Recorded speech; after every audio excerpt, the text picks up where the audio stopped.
anytime you're going through something like that, it feels unbelievably hard to get the next one. And,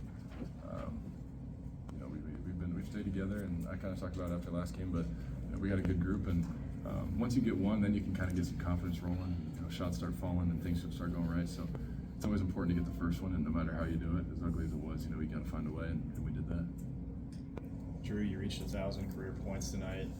What do you think about that? I got to give glory to God. It's been a long journey. Just from day one, I also got to thank my dad for being here.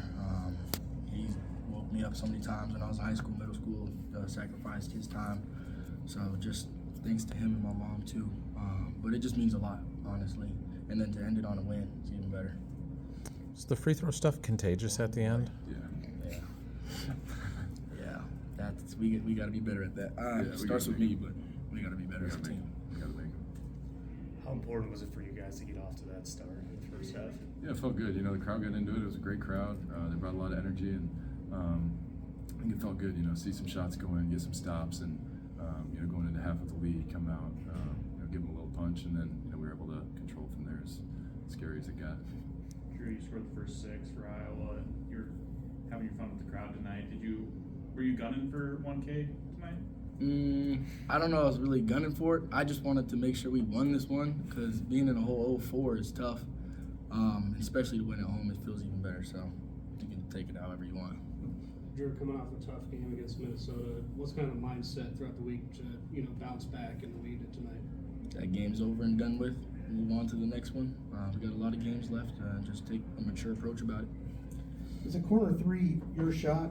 No, actually, as a matter of fact, when I was growing up, I had a driveway. There was no corner 3, so I don't like taking them, but I find myself there. So.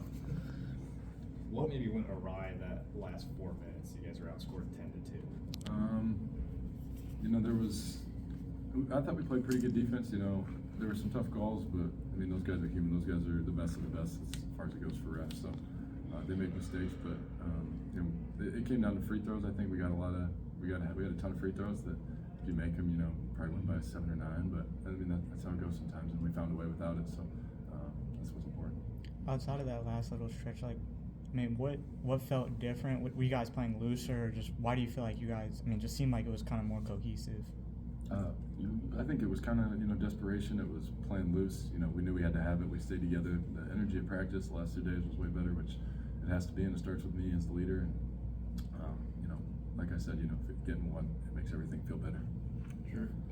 I was gonna say also how he said it, at practice. I got to shout out the scout team guys. They did a great job with this scout. They really did a good job with the press and whatever the defense. So shout out to the people that were playing scout. It seemed like you took it upon yourself to bring the energy tonight with those first 6 points, and I know you like to get involved with the crowd, but it just seemed like that was something you took upon yourself. Yeah, I felt like the past 3 games, being on the road for 2 of them, it's tough to get a crowd engaged and stuff. So I just felt like we needed to get this win. It was really important for us. So kind of just did what I normally do. Pardon me, a football question. I saw 4 guys wearing pink shoes tonight. Was there any reason to the pink shoes that they were rocking? Yeah, it was like the breast cancer game, and obviously, such a cool deal that we got those to support such a great cause. And I know there's a lot of people struggling out there, and also want to give my just thoughts and prayers to the cheerleader who went down the other night. Nobody wants to see that. And, he's out here supporting our team, so just sending all the love his way. How do you guys make this the start of something? Just take it day by day. Take this, learn from this, learn what we did good, learn what we did bad, move on, and then apply it to the next game. Yeah, when you're going through a tough stretch, it can feel impossible to get a win. That's what we were dealing with Tuesday night, and once you get one, things start to feel better. You feel like you can compete. You feel like we got all the confidence in the world that we can go out and compete with Big Ten teams. This league, it's been a grind my whole career. This year, it just feels different. It feels like you look at the schedule, and you're gonna have to grind out every single win you get, and that's what leaves us with a ton of hope this season. Is there's a ton of huge games left, and we got to be ready for battle. We got to be ready to win games like this when it's really hard every night. Drew, you always like to get the crowd going after big plays. What does it mean to you and the rest of the team that there's a pretty good turnout tonight and the fans were in it? Honestly, that was special for us because we lost to Minnesota, so we were kind of in our minds thinking, we don't know what was going to happen. We're just going to have to play for us. But having that turnout, it makes the game easier. When people get into it, shots start falling, it gets loud. Makes it feel better. Yeah, every play feels It's a big deal having people here. Yeah. All right, thanks, guys. Thanks, guys.